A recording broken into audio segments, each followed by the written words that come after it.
continuar con nosotros. Mire, bueno, al cuestionarle sobre la consulta ciudadana que definirá el futuro del nuevo Aeropuerto Internacional de México y si esta será una buena señal para los inversionistas que ya han puesto su dinero en Texcoco, el presidente electo Andrés Manuel López Obrador aseguró en Cancún, Quintana Roo, que no debe existir temor sobre la decisión que tome la gente, ya que el gobierno igual va a respaldar a los empresarios que hayan invertido. Vamos a escucharlo.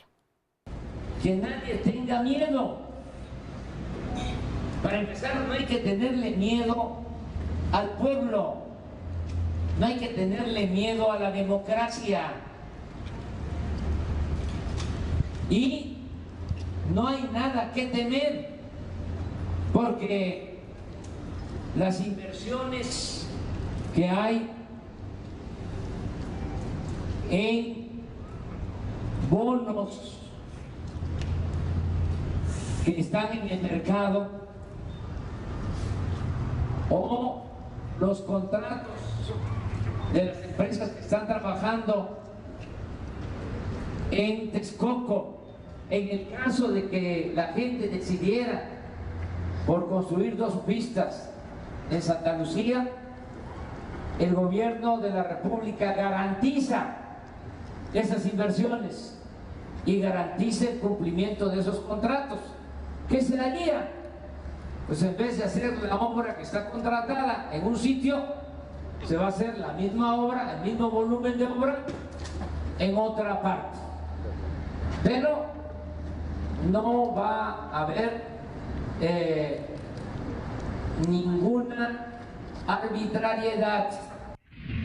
Ese tema de los dineros entre tantos de las vertientes para analizar sobre esta nuevo perfil que ha adquirido esta propuesta de Andrés Manuel López Obrador. Para platicar de ello, saludamos con mucho gusto aquí en el estudio al maestro Fernando Gómez Suárez. Él es analista independiente del sector aéreo de la Universidad Panamericana. Maestro, muchísimas gracias por estar con nosotros aquí en el canal del Congreso de la Ciudad de México. Gracias por la invitación, nos órdenes. Bienvenido. Encantado. Mire, ya escuchábamos al presidente electo Andrés Manuel López Obrador en esta intención de dar certeza a los empresarios, pero son muchas vertientes. Me gustaría que nos enfocáramos en esta reorientación del proyecto de Andrés Manuel López Obrador, que se centra nuevamente, considero, en el núcleo del problema, que es la saturación del Aeropuerto Internacional Benito Juárez. Por eso se necesita un nuevo proyecto, un nuevo aeropuerto, y en esto nos esboza ya trío de opción, en una opción que es Toluca, Santa Lucía y el actual. ¿Cómo ve, maestro, esta propuesta? Haces un planteamiento muy importante que es retornar al origen del problema. El problema es la saturación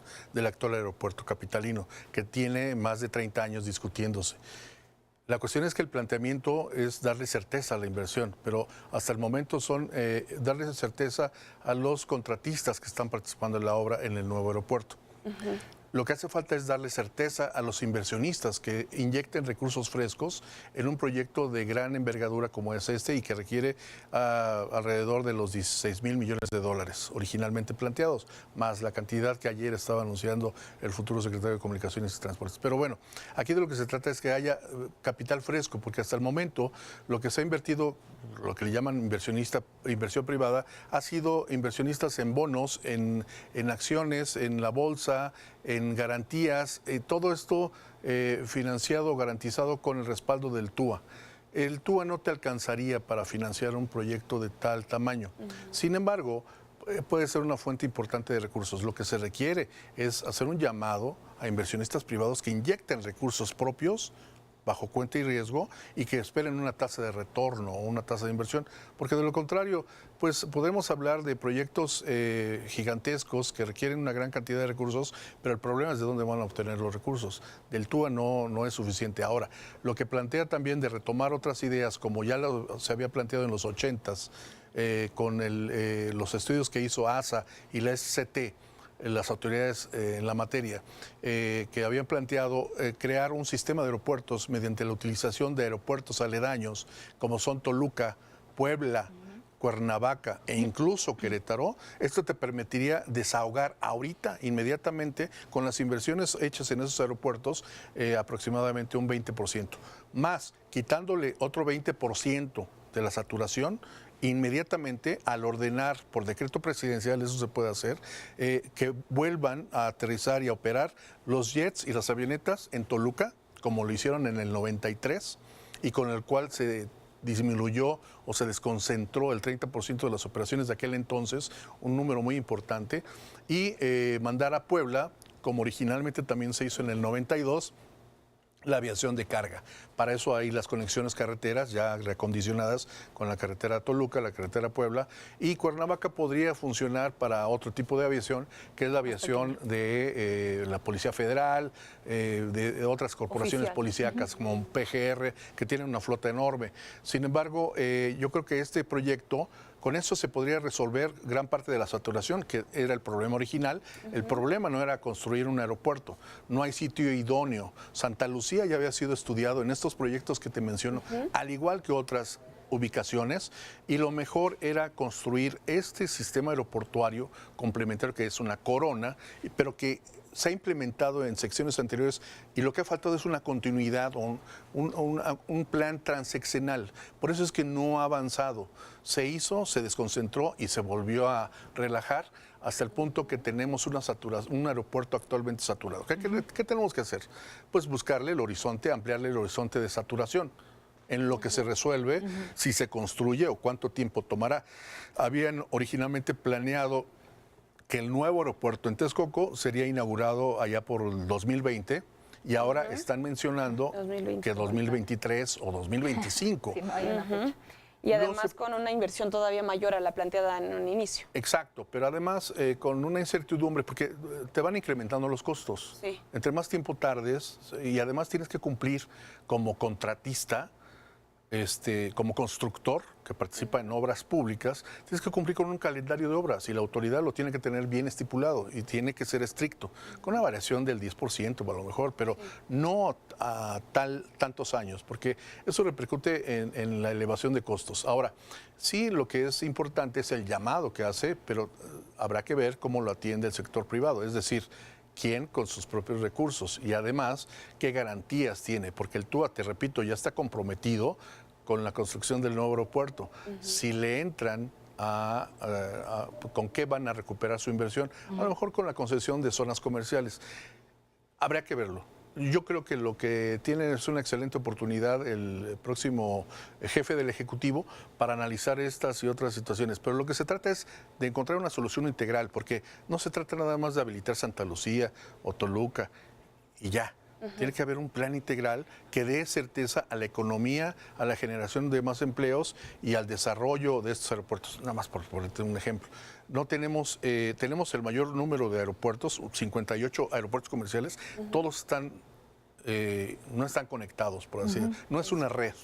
Entonces, como en otros países o ciudades, Nueva York, París, Londres, tienen 3 aeropuertos y tienen un sistema de aeropuertos en esas ciudades. Y cada aeropuerto tiene una vocación específica y se complementan entre sí. Aquí podemos tener Toluca, Santa Lucía, si tú quieres, y Ciudad de México, pero desconectados. O sea, vas a tener 3 aeropuertos compitiendo por el mismo mercado. No, Tendrá aquí que conformarse una tipo red entre estos 3 aeropuertos. Una organización. 3. En ese sentido, le pregunto, maestro, ¿podría ser esto ya conformado como red, con un solo proyecto viable para salvar esta saturación? ¿Podría ser viable esto que está planteando Andrés Manuel López Obrador? Porque me está comentando, ya se había estudiado Santa Lucía, o sea, señaló que no era opción. En ese momento se mantiene la opción de Santa Lucía, más Toluca y Benito Juárez. ¿Podría funcionar? Podría funcionar en virtud de las garantías que le ofrezcas al inversionista privado, de la certeza jurídica en sus inversiones, pero principalmente en la tasa de retorno. Cuando Fox convocó a la construcción del aeropuerto en Texcoco Centro, ¿te acuerdas de la zona de Atenco? 2010, ese llamado fue a participar 50% inversión privada y 50% gobierno federal. ¿Sabes qué pasó? Nadie respondió al llamado, por lo cual el gobierno federal tuvo que absorber el 100% de la inversión total, garantizándolo con un crédito sindicado y garantizándolo mediante el TUA, la tarifa de uso aeroportuario, que es el principal ingreso de un aeropuerto. Entonces, lo que pasó fue que se abortó, pero precisamente porque el inversionista no encontró, ni el nacional ni el extranjero, oportunidades de inversión, o sea, atractivo suficiente para recuperar su inversión, dado que la vida útil de la T2 pues no era conveniente, entonces fracasó. Entonces ahora lo que se requiere es precisamente darle certidumbre a eso. Ahora, ¿qué es lo que tienen que trabajar? Pues puede haber buenas intenciones, yo no dudo que se tengan, pero no basta con eso. Tiene que analizarse el esquema financiero, pero también complementado con el esquema ambiental y el aspecto técnico, porque técnicamente Santa Lucía no ofrece convenientes en materia de compatibilidad aérea. Se cruzan en el espacio aéreo con la Ciudad de México y hay que ver si le das prioridad a las operaciones militares, en caso de una DN3, por ejemplo, ¿a quién le vas a dar preferencia? ¿A las operaciones comerciales o a las operaciones militares? Ahí hay algo importante. Claro, pueden convivir, pero en caso de desastre, ¿a quién le das preferencia? No hay sitio para donde reubicar. Cuando en caso de desastre se ocuparían, en ese caso, Claro. las dos, ¿no? Sí, pero en algún momento no es compatible con la Ciudad de México. Y en lugar de tener 2 aeropuertos, tienes 2 aeropuertos a medias. Entonces, tienes que esperar a que se desocupe el espacio aéreo de uno para no invadir el otro. Esto es por cuestiones de seguridad y rapidez. Entonces, estás afectando los 2 principios básicos del transporte aéreo, que es la seguridad. Uno vuela por seguridad y por rapidez. Pero si por rapidez te vas a alentar, y más el tiempo de traslado, más el tiempo de acceso, ¿no? Y el tiempo de transbordo, en caso de que uno fuera internacional y el otro local, pues ahí vas a perder mercado. Y el otro, la seguridad. La seguridad en el espacio aéreo, con eso no se puede jugar. Ay, no, es tremendo. Sí. Ahorita de por sí ya lo vemos justo aquí en estas zonas en donde justamente pasan los aviones, en donde dan vuelta justo para prepararse para el aterrizaje. La mayor parte del día, del día en general, es decir, 18 o 15 horas del día, está saturado. Hay operaciones, 62 operaciones, 60 operaciones cada hora, es decir, una cada minuto. Tienen que desviarse muchos de ellos a algunos estados en provincia porque está saturado Ese es otro aspecto que hay que considerar, porque cuando cierran por lluvia, ceniza, temblor, lo que tú quieras, el aeropuerto alterno, ¿cuál crees que es? Cuando debería de estar a menos de 100 kilómetros. El aeropuerto alterno es Morelia y Acapulco. Entonces bajas hasta allá, no tiene sentido, no tienes cómo regresar, tienes que esperar y volver a volar con los cargos. Este trío de aeropuertos tendrían no verse en lo individual, sino como parte de una red. Pero incluso así, viéndolos de manera integral, tiene grandes retos que implica para el nuevo gobierno, para la nueva administración. Si nos permite, maestro, vamos a hacer una pausa y continuamos platicando de ello. Hacemos una breve pausa, pero quédese con nosotros. Estamos platicando con el maestro Fernando Gómez Suárez, él es analista del sector aéreo, sobre este tema en el que estamos todos, qué hacer con el nuevo aeropuerto. Y aparte, pues, ¿qué vamos a decir? Se nos va a preguntar. ¿Usted ya sabe al respecto? Vamos a una pausa y volvemos.